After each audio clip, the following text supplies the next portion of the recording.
périmètre de l'association et de ses missions pour l'instant et surtout de ses souhaits, de sa volonté. Donc, si on peut retenir cela en un mot, c'est juste que là, c'est le lancement d'une série d'activités qui va commencer. Et là, comme il a dit également, tout dépend de l'actualité et de la demande. Donc, l'actualité pour le moment, c'est nos petits frères qui viennent de réussir le bac et qui ont besoin d'être aidés, d'être soutenus, d'être accompagnés dans le processus de choix qu'ils doivent faire pour les études supérieures. Donc, c'est pour cela, cet après-midi, moi, j'ai aussi vraiment l'honneur et surtout le plaisir d'animer ce panel-là et à l'intention de ces jeunes-là, mais également des parents, parce que on va le voir, l'orientation, c'est quand même quelque chose qui se pense au sein de la famille d'abord. Donc, peut-être pour démarrer très vite cette présentation, mais déjà, une petite diapositive pour vous présenter, hein, parce que j'imagine que pour ceux qui ont notamment, ceux qui viennent d'avoir le baccalauréat, euh, beaucoup ne me reconnaissent pas dans la ville parce que ça fait un moment quand même que j'ai quitté Fatick.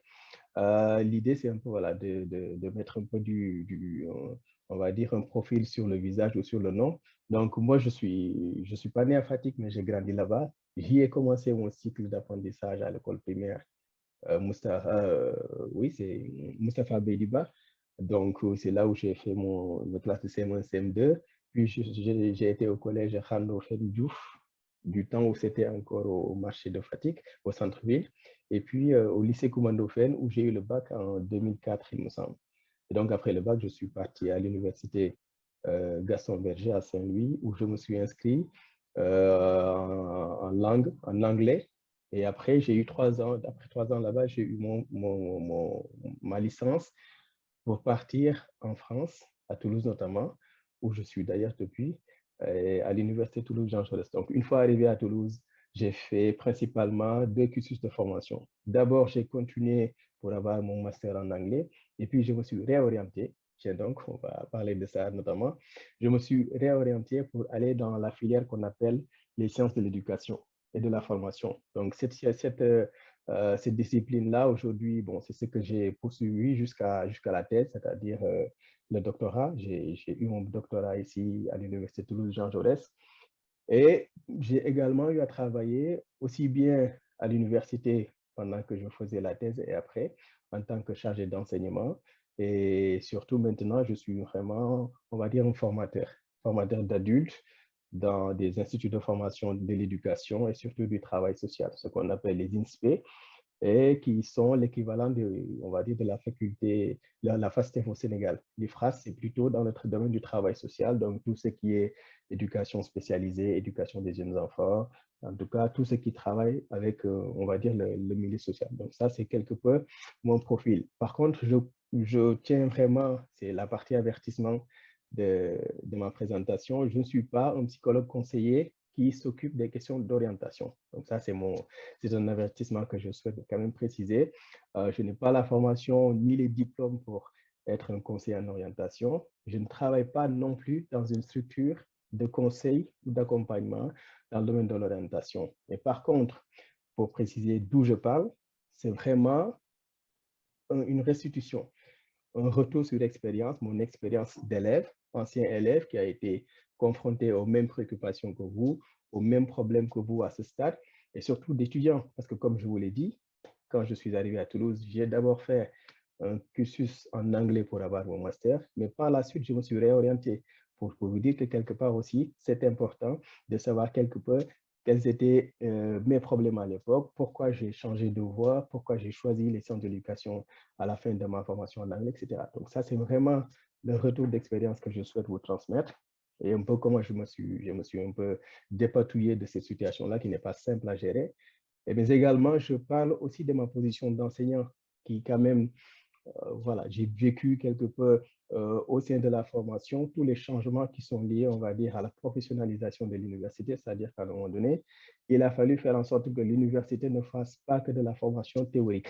Il faut penser à l'après-études et donc à la professionnalisation. Donc tout cela, je l'ai vécu en termes d'organisation au sein des départements, au sein également dans les contenus des cursus de formation, c'est-à-dire qu'il a fallu proposer des contenus de formation aux étudiants qui leur permettent de réfléchir ou en tout cas de penser leur expérience en termes de compétences qu'ils peuvent valoriser après l'université. Donc ça, c'est vraiment une expérience qui a compté également dans ma connaissance de ce thème-là.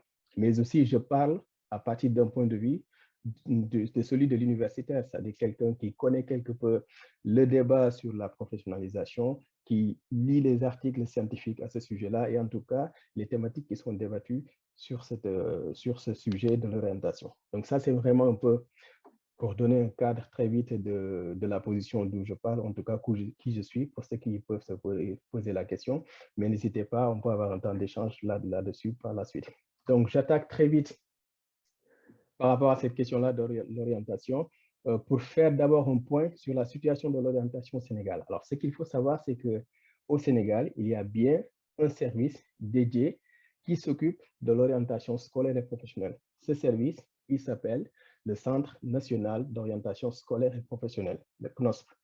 C'est un démembrement du ministère de l'Éducation nationale qui a en charge la mise en œuvre de la politique nationale d'orientation scolaire et professionnelle. Alors, ce qu'il faut savoir, c'est quelque part, ils ne font pas que de l'orientation, ils s'occupent de la scolarité des élèves et parmi les actions d'ailleurs qu'ils offrent aux étudiants, aux élèves, aux étudiants, aux apprenants, c'est aussi un certain suivi psychologique, social, quand par exemple vous avez des coups de moins bien, que la scolarité ne se passe pas bien, que les résultats ne suivent pas ou que vous n'avez pas la sensation de vous retrouver dans les études, le CNOSP, à travers notamment les structures déconcentrées qui se déploient au sein des régions, font en sorte d'accueillir les apprenants et les gens qui sont en recherche de conseils pour un peu les aider, les orienter, leur donner la bonne information pour s'aider dans un moment où vraiment ça ne se passe pas très bien au niveau des études.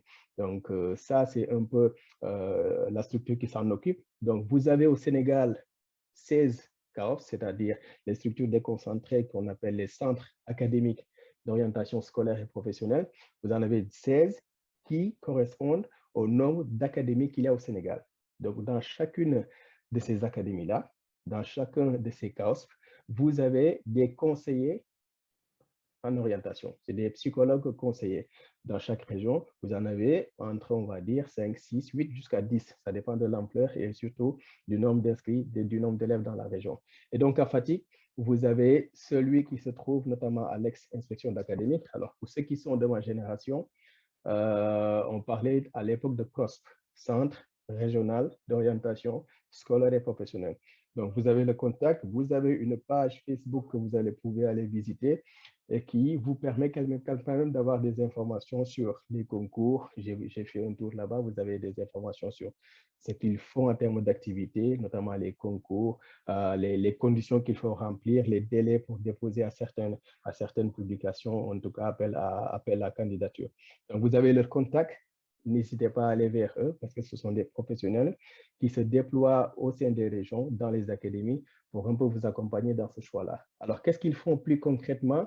Comme je l'ai dit, dans ces fonctions, dans les fonctions du CNOSP, vous avez l'évaluation de la scolarité. Il ne s'agit pas seulement des apprentissages qui sont réalisés, mais ce qui se passe au cours de la scolarité. D'accord, ça c'est très important parce que c'est une antenne quand même qui dépend du ministère de l'Éducation. Il contribue également à donner des chiffres par rapport on va dire, au taux d'inscription au baccalauréat, dans les formations techniques, dans les formations scientifiques. Ça c'est très important. Parmi leurs missions également, il y a l'idée d'informer et de rechercher des solutions pour accompagner les élèves dans leur choix d'orientation.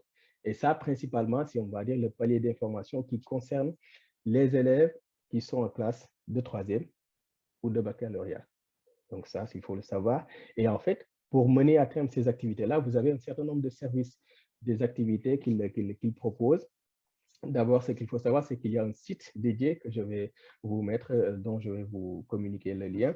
C'est un site qui est géré par le gouvernement du Sénégal. Vous avez également la plateforme Sen Orientation, qui s'occupe également, on va dire, des cas où des gens ont besoin d'avoir des informations sur ce qui se passe en termes de délai ou en termes d'offres de formation. Alors, il faut faire attention parce que j'ai vérifié, il y a Sen Orientation qui est une structure privée, c'est-à-dire des gens qui font de l'orientation, qui accompagnent des gens, mais moyennant un certain paiement, c'est-à-dire qu'il faut payer pour être accompagné. Mais c'est une orientation qui est gérée par le CNOSP, c'est gratuit, ce sont des services de l'État. Il faut faire attention. Donc, parmi les activités également, il y a ils ont initié il y a 2 ans ou 3 ans ce qu'ils appellent le Forum itinérant de l'orientation, FIO. Donc ça a eu lieu dans la banlieue de Dakar et dans certaines villes où vous aviez des gens qui vous présentaient un certain nombre d'informations par rapport à, on va dire, à l'orientation ou au choix que vous pouvez faire. Donc, vous avez également tout ce qui concerne les réunions, les rencontres d'information dont je vous parlais tout à l'heure, à l'endroit des élèves qui sont en classe de terminale ou au baccalauréat. Donc là, en tout cas, ce qu'il faut retenir principalement, et c'est une prescription qui est quelque peu une injonction qui vient de la loi d'orientation de février 1991, c'est vraiment l'idée de doter chaque élève des possibilités les plus larges, vraiment, pour l'accomplissement optimal de ses potentialités et de sa personnalité et sur le respect scrupuleux des exigences démocratiques d'équité et de transparence. Donc, vous voyez, c'est vraiment dans l'idée d'aider les apprenants à avoir la bonne information, de s'ouvrir, d'ouvrir, d'élargir le panel de choix qu'ils peuvent avoir lorsqu'ils sont dans une situation où ils doivent choisir l'orientation qu'ils vont donner à leurs études ou à leur filière. Donc, ce qui est important également, et si on doit maintenant poser une définition par rapport à ce que c'est que l'orientation scolaire, c'est très important on va dire, de partir à partir des mots, des définitions. S'il y a une définition qu'on peut retenir, ça peut être celle-là. L'orientation, qu'est-ce que c'est? C'est un processus à travers lequel une personne réfléchit et se dote des ressources nécessaires pour faire un choix éclairé et réussi pour une filière de formation ou pour son insertion professionnelle. Alors, si on était en classe, on faisait faire une étude de texte et qu'on devait souligner ici les mots importants, ce serait processus, réflexion, ressources nécessaires et choix éclairé et réussi. L'idée, c'est ça. C'est un processus, c'est-à-dire que ça peut se dérouler sur différentes étapes, mais également, c'est un processus, ça peut aussi prendre un temps assez long. L'idée de ce processus-là, c'est de faire en sorte que la personne puisse réfléchir pour aboutir à un choix éclairé, c'est-à-dire que vous mettez tous les éléments sur la table pour réfléchir sur chaque chose et vous essayez d'avoir on va dire, une qualité d'information vous permettant de choisir en toute connaissance de cause. Et la finalité, c'est la réussite de votre insertion professionnelle ou du choix de votre filière. Ce qui veut dire que si on avait à donner des synonymes ou des mots qui riment avec orientation, ce serait le fait de réfléchir, le fait d'aller vers l'information et surtout le fait d'être accompagné. Ça, c'est très important. Et donc, l'orientation, c'est différent également de quelque chose en lien avec le mimétisme. Mimétisme, c'est-à-dire le fait de copier ce qui se passe à côté. Vous avez un ami qui va vers une filière et vous vous dites, je vais faire comme un tel ou comme une telle. D'accord? C'est différent du hasard, c'est-à-dire que vous ne le faites pas sur un coup de tête. Également, l'orientation doit être personnelle, individuelle, choisie et ne doit pas être contrainte. Vous ne choisissez pas une filière de formation parce qu'on vous met un couteau sous la gorge. Il faut éviter des choix qui sont contraints lorsqu'on doit engager des études parce que c'est un processus long et surtout, la finalité, c'est de s'insérer professionnellement ou de réussir sa carrière. Donc, si ce choix-là n'est pas le vôtre, ça peut poser des problèmes en termes d'engagement dans le travail, en termes d'implication et surtout le résultat final également peut être différent de ce qu'on attendait. Donc, si on doit dire très vite quelle est l'importance de l'orientation, c'est d'abord le fait de mieux se connaître, savoir qui on est, à quoi on est bon, dans quel secteur, dans quel domaine on peut être excellent. Ça, c'est très important. Le deuxième point, c'est d'éviter de perdre du temps, et pas que du temps. Vous allez gagner du temps en essayant de réfléchir à votre projet, vous allez avoir moins de stress et vous allez faire un choix épanoui. D'accord? Ça, c'est très important. Et le troisième aspect, la troisième chose que l'orientation vous permet de faire, c'est surtout de vous épanouir dans votre domaine. La finalité, c'est de réussir votre insertion professionnelle. Alors, je vous rappelle la fameuse phrase du philosophe, du maître philosophe chinois, Confucius, qui disait « Fais le métier qui te plaît et jamais tu n'auras à travailler un seul jour. Fais le travail qui te plaît et jamais tu n'auras à travailler un seul jour. » Ça résume toute la dimension, ou en tout cas tout l'intérêt d'avoir une orientation qui est réfléchie, qui est choisie et qui est accompagnée. Mais par contre, dans ce choix-là, il faut être vigilant. il faut y être vigilant à ne pas confondre l'objectif et les moyens. L'objectif, comme je l'ai dit, c'est de trouver un métier, c'est d'avoir une voie professionnelle dans laquelle vous vous engagez. Les moyens, c'est tout ce que vous allez réunir pour aller vers ce métier-là, aller vers ce choix professionnel-là. Donc, les moyens, c'est la formation. Ça peut être une expérience de stage, ça peut être un voyage, ça peut être un échange que vous allez avoir avec une personne, ça peut être un travail que vous aurez à réaliser. En tout cas, c'est un parcours. D'accord? Le danger souvent, c'est qu'on pense qu'avoir le baccalauréat, avoir un diplôme de licence ou de master, c'est une fin en soi. C'est-à-dire que, en fait, c'est un but qui se suffit à lui-même. Ce n'est pas du tout le cas. Vous avez un diplôme parce que quelque part, ça doit vous ouvrir des portes, notamment en termes d'insertion professionnelle. Donc, ce n'est pas une fin en soi, mais c'est le début d'une autre quête, la quête vers l'emploi. Donc, c'est très important de ne pas confondre les deux. L'objectif, c'est l'insertion professionnelle, c'est-à-dire le métier. Les études que vous allez faire après le baccalauréat, ce sont les moyens. C'est une modalité parmi d'autres qui doit vous permettre d'accéder au métier que vous allez viser. Donc, tout l'intérêt de l'orientation est là. C'est de réfléchir au métier qu'on veut faire. C'est de mettre en avant un projet individuel d'insertion professionnelle. D'accord? Donc, la réussite de l'orientation, l'objectif principal de l'orientation, c'est de réussir son projet individuel. Ce projet individuel-là, vous le réalisez à travers quoi? À travers une bonne connaissance de vous-même déjà, une bonne connaissance des métiers qui existent dans votre domaine ou dans le secteur d'activité que vous allez exercer, mais surtout une bonne connaissance du marché de l'emploi. D'accord? Alors, comment on définit maintenant son projet individuel? Alors, il faut le faire en vous posant des questions, somme toute, assez simples. C'est des questions vraiment simples, mais quand même, il faut quand même prendre le temps d'y réfléchir. C'est-à-dire, quel est le métier de mes rêves? Qu'est-ce que je voudrais faire comme métier? Qu'est-ce qui me fait rêver? Quels sont les gens en face de qui je suis ébahi, épaté, parce que vraiment, j'admire le métier qu'ils font. D'accord? Dans quel domaine je souhaite travailler?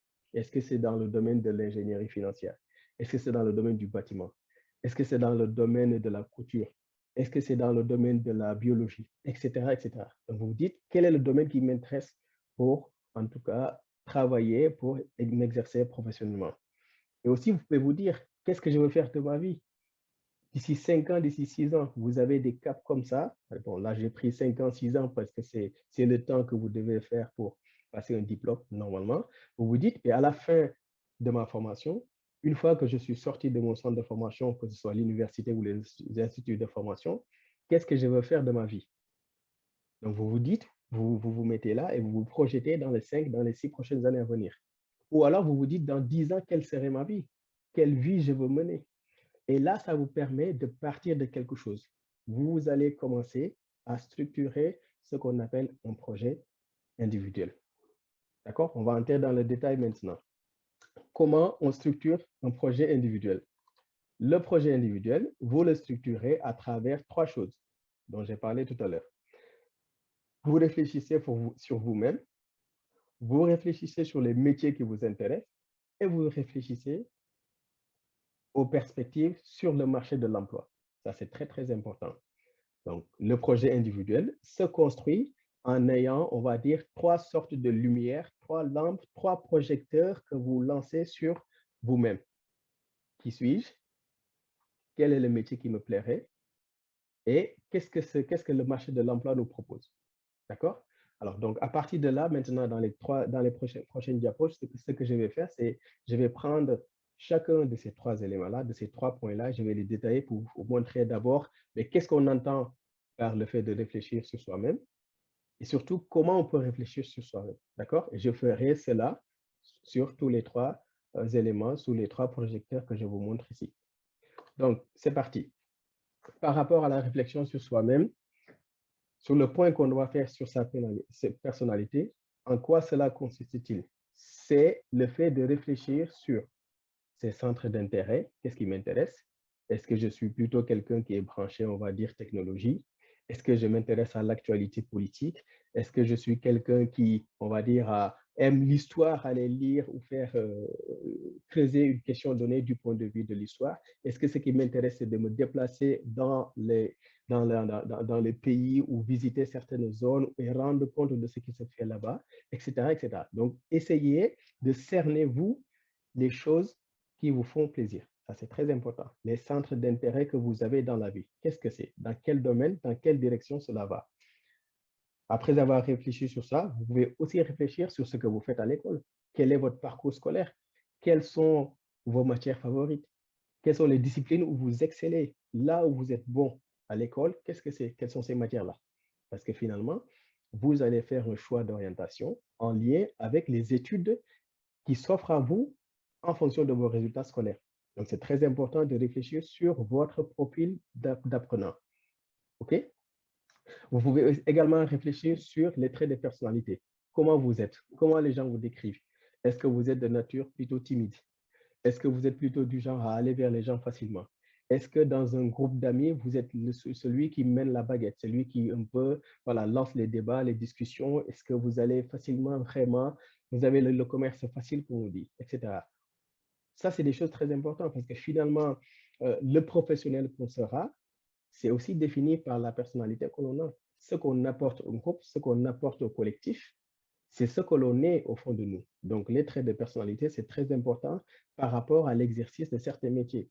Si vous êtes quelqu'un, par exemple, qui est tout à fait timide et qui aime plutôt rester dans son coin, ce n'est pas très, très, on va dire, une bonne idée d'aller vers des métiers où vous êtes tout le temps exposé, où vous devez prendre la parole souvent, où vous devez être dans la discussion, dans l'échange, voire dans la confrontation. C'est très important de se connaître parce que sinon, ça ne va pas le faire.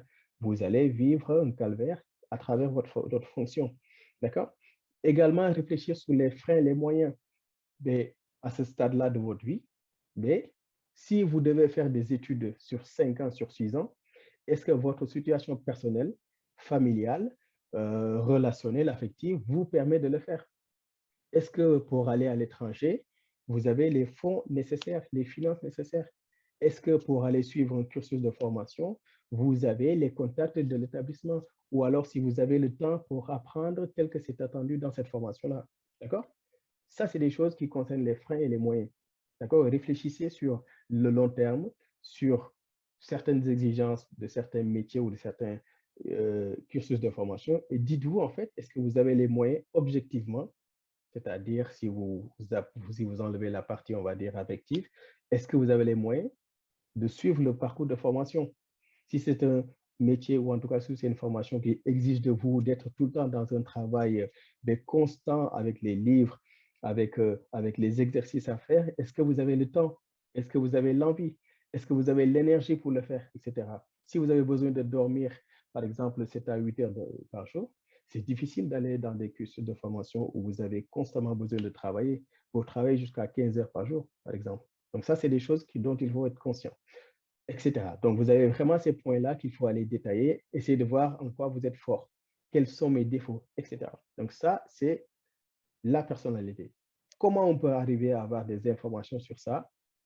Là, vous allez d'abord peut-être discuter avec votre entourage, la famille. La famille, c'est la base, c'est le socle, c'est très important. La famille, c'est les gens qui vous côtoient au quotidien. C'est les gens qui savent qui vous êtes, comment vous réagissez dans certaines situations, qu'est-ce qui vous motive? Est-ce que c'est plutôt l'affect, c'est-à-dire les sentiments que les gens ou les émotions que les gens peuvent vous témoigner, ou c'est plutôt l'argent ou en tout cas quelque chose qui vous motive en dehors de tous ces aspects-là psychologiques? Est-ce que vous êtes quelqu'un qui, devant l'adversité, vous avez tendance plutôt à vous retirer, à fuir donc, ou alors vous êtes plutôt dans l'idée d'être dans l'affrontement, etc. Donc ça, c'est des gens qui vous côtoient au quotidien et qui savent fondamentalement comment vous êtes. Donc ça, c'est très important. Et cette discussion-là autour de la famille, je vais en profiter pour un peu, là, c'est plutôt pour parler aux parents d'élèves s'ils nous suivent, c'est que quelque part, la réflexion autour du projet de l'enfant, moi, je pense fondamentalement qu'il doit s'initier au sein de la famille. C'est-à-dire qu'un élève qui se sent soutenu dans son projet de formation et d'insertion, c'est un élève qui réussit à tous les coups. D'accord? Alors, bien sûr, dans nos, dans notre, dans notre, dans nos pays, dans nos contrées, on va parler plutôt de Nyano Wadiur et tout, ça c'est très important. Mais par contre, la dimension psychologique, peut-être qu'on ne la pèse pas. La dimension psychologique, c'est tout le soutien. Si vous voulez mettre le mot Nyan là-dedans, moi, ça me va. Mais l'idée, c'est quelque part, si votre enfant se sent soutenu, c'est quelque chose qui est très fondamental dans la réussite de son projet. OK? Donc, n'hésitez pas à discuter avec vos enfants de ce qu'ils veulent faire et de comment vous pouvez vous aider. D'ailleurs, ça me permet également de parler de quelque chose qui est très important, qui a été montré par des travaux en sociologie, notamment la sociologie de Pierre Bourdieu, qui est un sociologue français, qui parle de concept de reproduction sociale, c'est-à-dire le fait que certaines situations ou certaines conditions sociales où certains statuts, j'ai envie de dire, sociaux se reproduisent en fonction des familles, en fonction des groupes sociaux. Et le concept fondamental qui est au cœur de cette notion-là de reproduction, c'est le capital culturel. Le capital culturel, c'est tout ce que le contexte familial, l'environnement familial offre à l'enfant pour réussir dans la vie. Si vous voyez que, par exemple, les enfants de riches, les enfants qui viennent de familles aisées ont plutôt tendance à réussir, ce n'est pas pour rien. Parce que déjà, il y a un cadre qui permet de la réussite. Alors, on peut se focaliser sur l'aspect financier, mais ce n'est pas que ça. Il y a également le fait que dans ces familles-là, les enfants sont écoutés, sont accompagnés, les parents mettent à disposition des informations ou des contacts leur permettant d'aller vers l'avant, de nourrir un projet et de le concrétiser. Pour vous dire, donc, vous avez un capital culturel que vous devez transmettre à votre enfant, c'est de l'aider à aller vers l'avant, de l'aider à voir si vous êtes dans une condition, on va dire, dans une situation sociale qui n'est pas très favorisée, vous avez la possibilité de donner à votre enfant l'opportunité de le faire le bond en avant pour la famille. C'est-à-dire, vous allez l'aider, vous allez l'encadrer à réfléchir aux choix qui s'offrent à lui et donc de l'aider à faire le meilleur choix possible pour lui-même. Ça, c'est très important. Alors, toujours dans le cadre de l'entourage, vous avez les amis, les gens qui vous connaissent, que vous côtoyez. Vous avez les camarades et les connaissances. Ceux qui sont avec vous au quotidien savent également peut-être des choses sur vous que soit vous ne savez pas, ou que vous savez, mais peut-être que vous avez du mal à vous avouer. Donc, ces gens-là peuvent vous aider à montrer le vrai visage. Ce n'est pas négatif, mais quand même, en termes de traits de personnalité, c'est très important. C'est ça. Ces gens-là vont vous aider à décrire la personnalité qui se cache en vous. D'accord? Vous pouvez également réfléchir sur votre personnalité en échangeant avec des professionnels, c'est-à-dire vos enseignants. C'est des gens qui vous voient pendant toute une année et qui savent comment vous travaillez à l'école, par exemple, comment vous vous comportez vis-à-vis de certaines tâches, quel est votre degré d'engagement à l'école, comment vous vous comportez au sein de la classe, etc., etc. Donc ça, ce sont des sources d'informations très, très importantes. Il ne faut pas négliger cela. Vous pouvez également aller vers ce qu'on appelle les conseils en orientation. Donc les conseils en orientation, comme le cas de ceux qui travaillent dans les CAOSP, ce sont des professionnels, ce sont des techniciens qui connaissent comment l'humain fonctionne. D'accord? Et ces gens-là, lorsque vous allez vous asseoir avec eux, ils peuvent vous cerner quelque peu ce que c'est que votre personnalité, vous donner les grands traits, vous aider quelque peu à faire le bon choix par rapport notamment à ce que vous voulez faire. Ça aussi, c'est très important. Encore une fois, je vous le conseille vivement. Prenez le temps d'aller vers ces professionnels-là. Vous pouvez également faire, on va dire, un tour sur les sites Internet. Vous en avez beaucoup qui vous offrent des outils, notamment des tests qui vous permettent de travailler ou en tout cas de cerner votre personnalité. Alors, le test que j'aurais tendance peut-être à vous suggérer, c'est celui qui se trouve sur le site Studirama. D'accord? Vous avez le lien ici. Alors, je le dis en passant, je peux mettre ce diaporama-là à disposition des gens qui vont le réclamer par la suite. Donc, vous avez ce lien-là qui vous permet de faire un certain nombre de tests sur votre profil, sur le niveau, en fonction de votre niveau d'études, des domaines d'activité que vous avez, les métiers que vous voulez faire, etc. Donc, vraiment, c'est très complet, c'est gratuit.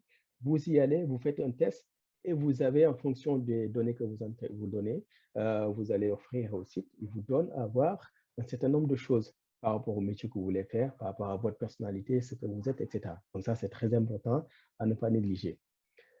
On passe maintenant au métier. D'accord. Vous avez fini d'investiguer, vous avez fait le tour sur votre personnalité, vous avez cerné qui vous êtes et en quoi vous êtes bon, ou qu'est-ce que vous aimeriez faire par la suite.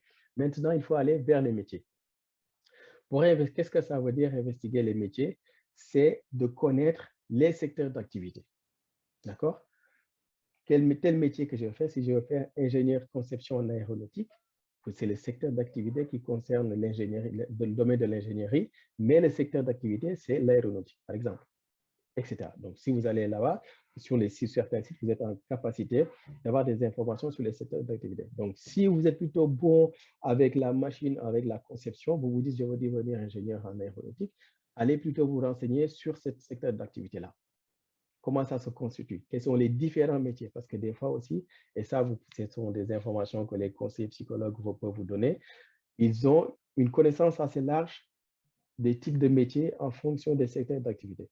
Donc, ne pensez pas que si vous travaillez dans l'aéronautique, il n'y a que la conception qui existe. Il y a d'autres métiers, c'est important d'aller voir dans ce secteur d'activité-là, quels sont les métiers que l'on offre. Et en fonction de votre profil, avec la connaissance que vous avez de vous-même, vous pouvez définir le métier qui correspond à vos caractéristiques. D'accord?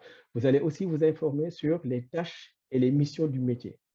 Si je veux devenir ingénieur aéronautique, bien en fait, ingénieur de conception, en quoi consiste ce métier-là? Qu'est-ce que les gens font lorsqu'ils se lèvent le matin et qu'ils vont au bureau? Quelles sont les missions qui leur sont confiées, etc. Les compétences nécessaires, parce que maintenant, les métiers sont découpés en termes de compétences. D'accord? Savoir un peu manipuler des outils comme des logiciels, savoir faire de la conception graphique, savoir un peu rédiger un cahier de charges, ou etc. C'est des choses qui sont définies en termes de compétences. Donc, ça, c'est très important pour que vous le sachiez. Vous interrogez également sur le parcours des gens qui travaillent, l'expérience qui est exigée. Si je veux faire ingénieur de conception dans l'aéronautique, mais quel est le parcours nécessaire? Où est-ce que je dois me former? Quel type d'expérience je dois avoir? Je dois faire valoir pour être recruté, par exemple. Ça, c'est des choses que vous allez aussi renseigner en termes d'information.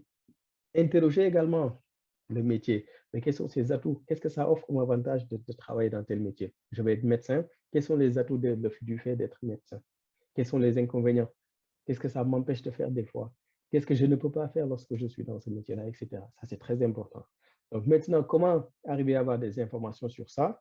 D'abord, lire ce qu'on appelle les fiches de métier.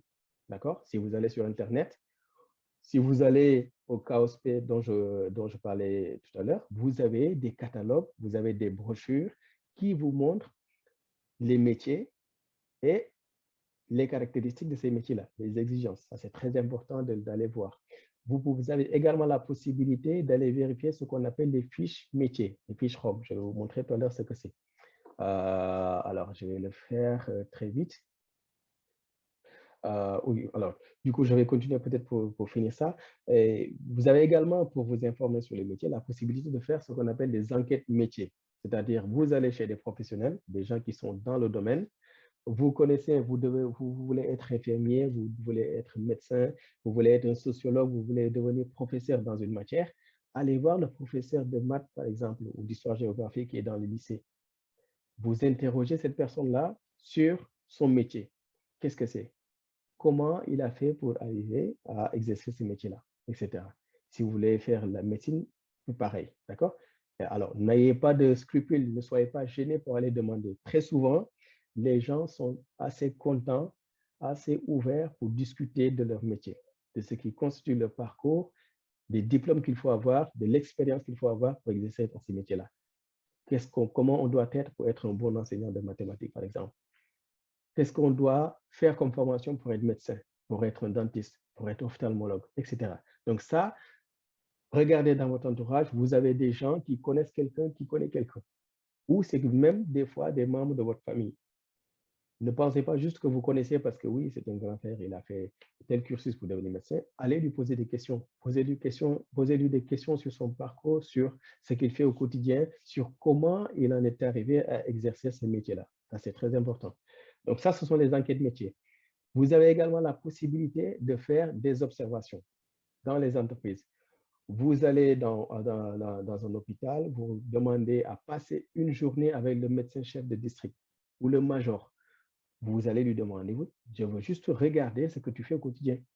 Et là, vous serez surpris parce que ce que vous allez apprendre en suivant la personne pendant une journée, pendant une semaine, pendant un mois, ça va être très différent de ce que vous apprenez les fiches métiers que vous avez consultées dans les catalogues. Donc, il y a ce décalage-là, il y a ce glissement-là que vous faites entre les représentations du métier, les prescriptions qui concernent les métiers et la réalité du métier. Donc, ça, c'est très important pour que vous puissiez un peu vous faire une idée à travers notamment le fait d'aller voir les professionnels. Alors, je vous parlais des fiches ROM. Je ne vais pas cliquer parce que là, je pense que je commence à mettre un peu de temps par rapport à la présentation. Vous avez des sites, vous avez des plateformes sur Internet qui vous permettent de vous renseigner sur les fiches métiers. Si vous voulez regarder en détail comment un métier est exercé ou ce que ça nécessite en termes de parcours, de diplôme ou de compétences, regardez des sites comme pôle emploi.fr. Il y a un autre site qui est conçu par des Sénégalais et que je trouve super, c'est campus-teranga.sn. D'accord? Je vous ai mis le lien également. Vous pouvez aller cliquer là-dessus et regarder les métiers. Vous avez ici un petit descriptif de ce que c'est comme métier et en fonction de voilà, des informations que vous voulez avoir. C'est très, très complet. Je vous encourage notamment également à voir la page YouTube de Campus Teranga. Là, vous avez également des capsules vidéo qui ont été faites avec des professionnels sur des métiers. Pour vous, il y a des urbanistes, il y a des sociologues, il y a des architectes, etc. C'est vraiment varié et vous avez la possibilité vraiment de vous renseigner sur les métiers. Et en fait, si ça vous attire, vous allez, vous cliquez, vous faites une recherche en détail sur ce que ça donne. D'accord? Alors, si on est dans le doute, on est toujours dans l'idée d'investiguer les métiers. Si vous êtes dans le doute que malgré avoir pris des informations sur les métiers, vous ne savez pas en fait ce qui vous passionne le plus ou comment vous allez vous positionner vous par rapport à ça, ça c'est un site, les quiz de l'ONICEP. L'ONICEP, c'est un organisme de l'État français. Je vous ai mis le lien également. En fait, en répondant à des questions très simples, à une dizaine de questions, le site vous propose un pourcentage de métiers qui correspondent, ou en tout cas de secteurs ou de domaines qui correspondent à votre personnalité. Vous allez répondre, par exemple, à voilà, comment je discute avec des gens, comment je suis dans le public. Je suis plutôt quelqu'un d'ouvert, je suis plutôt quelqu'un qui aime travailler tout seul, je suis plutôt quelqu'un de collectif. Vous répondez à des questions aussi simples et à la fin, la plateforme vous propose un diagramme en pourcentage et qui vous donne quelque peu le métier vers lequel votre personnalité se destine le plus. D'accord? Donc, n'hésitez pas à aller sur ce site-là et vous allez voir en fonction également du métier ce que ça donne. D'accord? Une fois que vous avez fait ça, n'oubliez pas que là, vous êtes dans une phase, vous n'êtes pas en train de vous orienter pour exercer le métier, mais vous êtes en train de réfléchir à votre projet pour après choisir le métier ou la filière de formation qui correspond. Et pour retourner aux filières maintenant, ce que je vous propose, c'est d'aller vers les sites d'information, que ce soit l'UGB, que ce soit l'Université de Ziguinchor, l'Université de Dakar, que ce soit les autres centres de formation ou les ISEP. Allez vers ces sites-là, regardez les métiers qu'on vous a montrés et vous regardez quelque peu qu'est-ce que ça exige en termes de compétences, quels sont les contenus qui sont enseignés, combien ça demande en termes de temps d'apprentissage, par exemple, les quotas, les heures que vous allez faire par cours, etc. Et comment c'est évalué. Et aussi, vous vous renseignez sur les opportunités. Donc ça, c'est très important. N'oubliez pas, une fois que vous avez réfléchi sur vous-même, sur les métiers, retournez sur les sites sur les filières d'information. Regardez quelles sont les exigences pour rentrer dans telle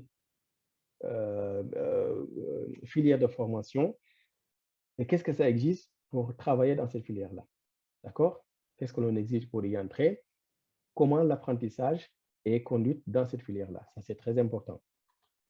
Je passe maintenant au troisième aspect, à la troisième dimension de la réflexion sur le projet, c'est les perspectives sur le marché de l'emploi. C'est quoi? C'est le fait de s'informer sur le marché de l'emploi en général. Quelles sont les perspectives?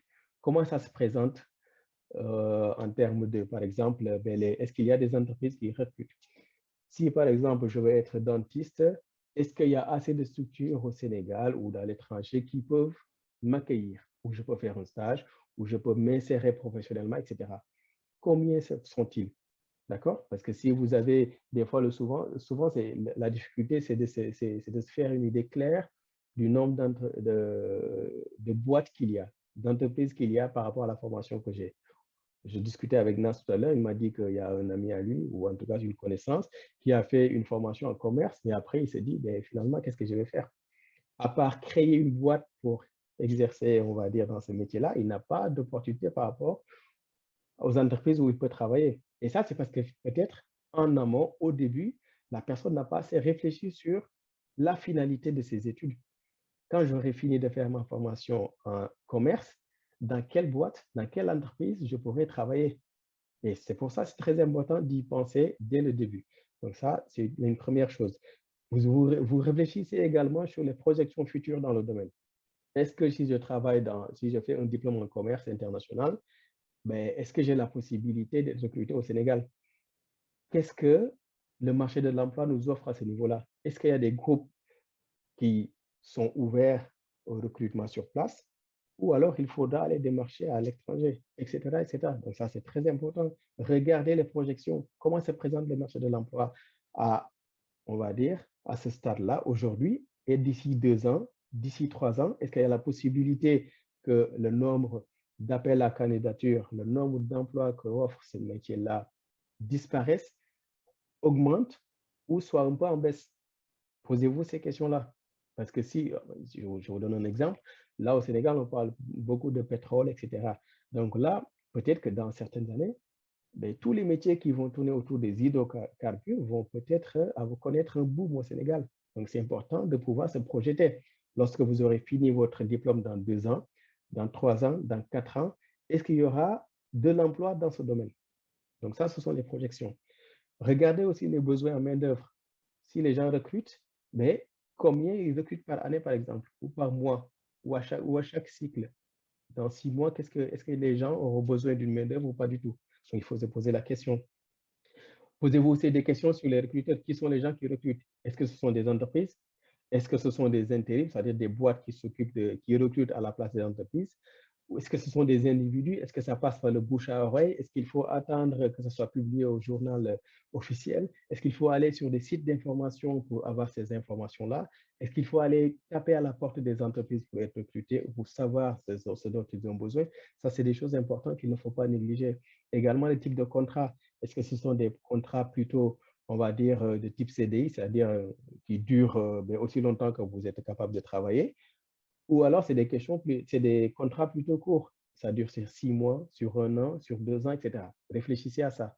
Ça, c'est très important. Parce que si vous faites une formation et que derrière, il n'y a pas la possibilité d'être employé sur le long terme, c'est un peu compliqué.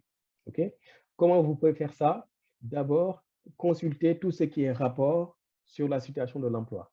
Si vous regardez, par exemple, le site de l'Agence nationale de la statistique et de la démographie, vous pouvez avoir sur les tendances en termes d'insertion professionnelle, sur les catégories d'âge, les villes, les centres urbains ou pas, etc. Donc ça, c'est vraiment, on va dire, les rapports d'études avec les bureaux d'études qui vous permettent d'avoir une idée claire. Vous pouvez également vous intéresser à ça par rapport au site, par exemple, de l'ANPEJ. Emploi Dakar, j'ai consulté, il propose également des choses très importantes par rapport à ça. Et c'est également d'être sur les réseaux sociaux, comme LinkedIn. LinkedIn, qui est un réseau professionnel qui permet quand même d'avoir des informations sur la tendance en termes voilà, de demande sur le marché de l'emploi avec différents secteurs. Ça, c'est très important. Vous avez aussi la possibilité de rencontrer des professionnels des entreprises. Poser des questions aux professionnels sur leurs besoins. Est-ce qu'ils ont envie de recruter? Est-ce qu'ils vont recruter? Quels sont les contrats qu'ils offrent? Quels sont les profils qui sont recrutés? Ça, c'est très important. Participer à tous les événements qui se proposent en termes d'orientation et d'insertion.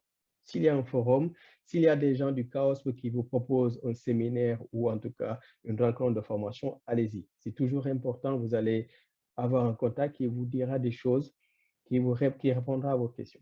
Donc, ne pas négliger ces aspects-là. Donc là, je vous dis, alors ça, je vous mets ces diapos-là très vite pour parler un peu de ces deux sites-là, parce que quelque part, il y a ce qu'on appelle les métiers du futur, les métiers de demain. Si vous allez par exemple sur le site Business Insider ou WeForum, qui quelque part suit le sommet de, ah là là, le sommet de Davos, oui, c'est ça, Ça vous donne, on va dire, les tendances. Quels sont les métiers du futur, notamment tout ce qui concerne le digital, ce qu'on appelle, on est dans une société de la connaissance, donc tout ce qui concerne les data, c'est-à-dire les connaissances, comment gérer cela, comment devenir un expert dans certains domaines, que ce soit dans les jeux vidéo, dans le fait dans la robotique, dans tout ce qui concerne les robots à construire dans les domiciles ou dans les entreprises.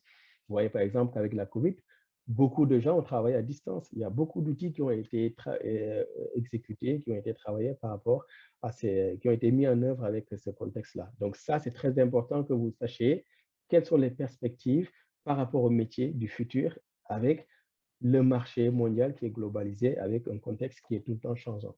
Donc voilà un peu les 3 aspects sur lesquels il faut réussir à réfléchir.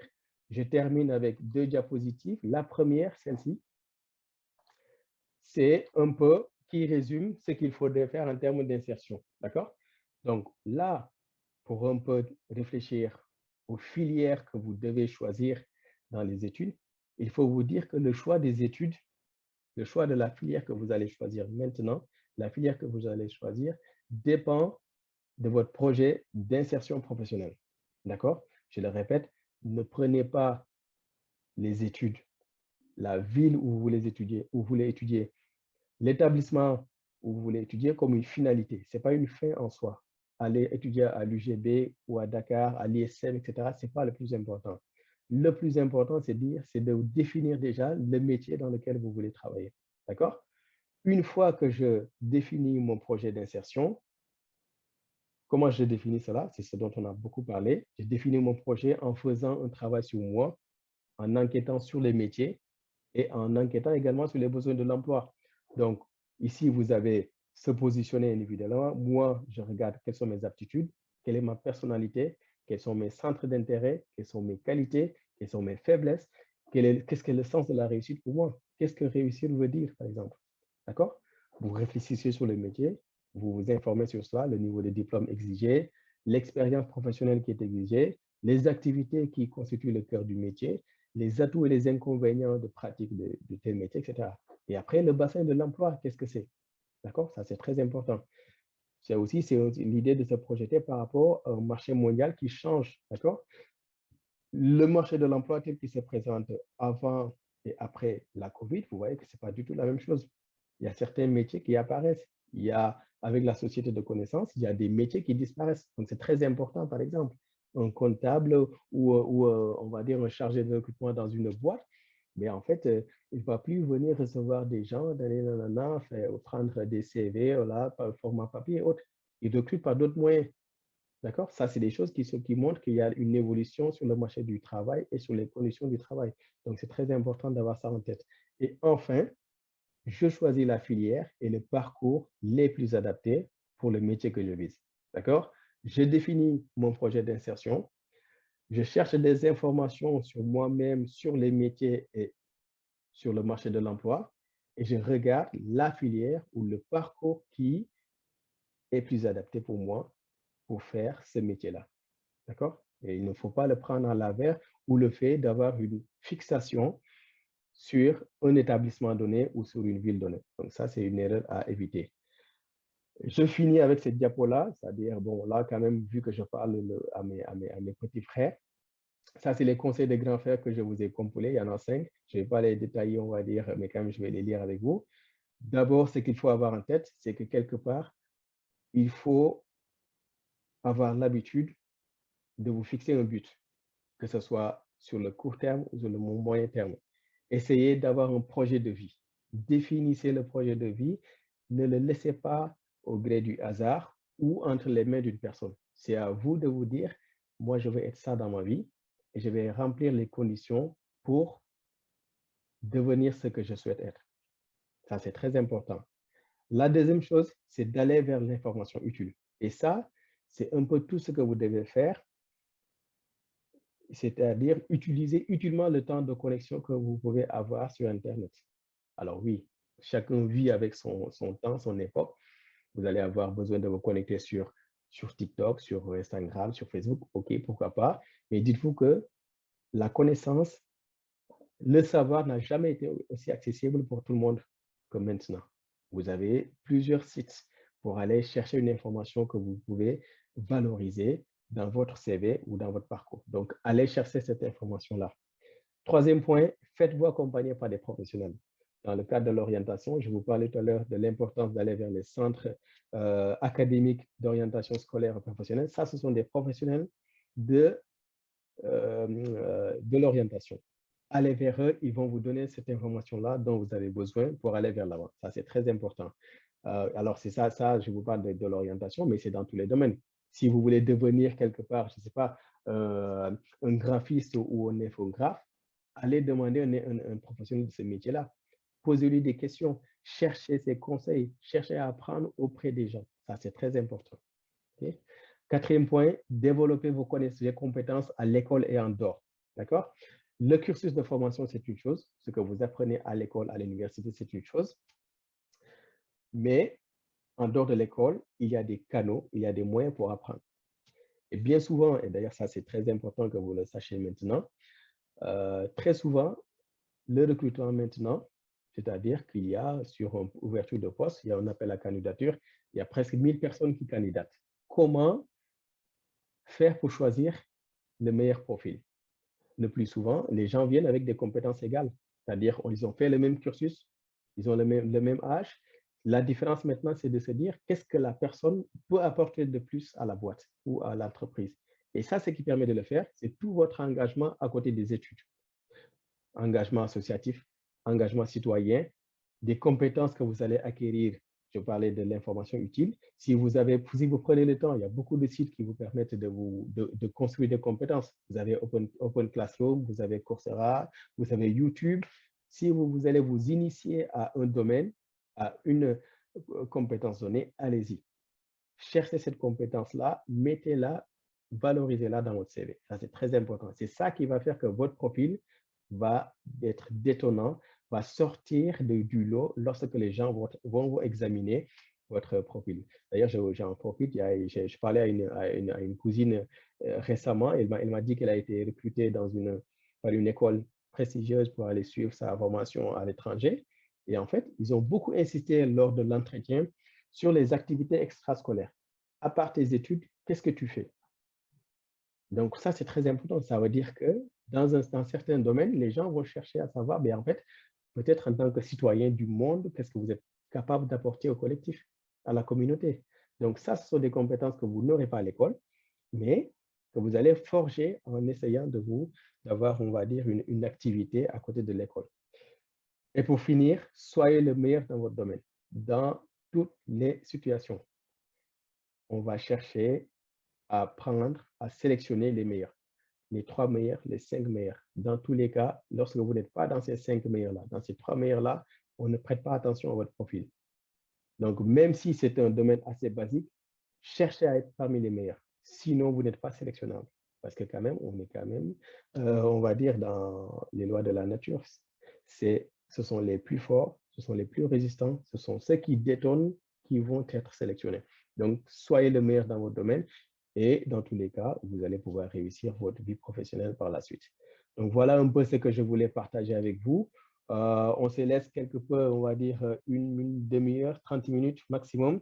Comme ça, on va essayer de discuter ensemble. Si vous avez des questions, je vais essayer de voir avec Nansiro s'il y a des questions qui sont disponibles sur le panel.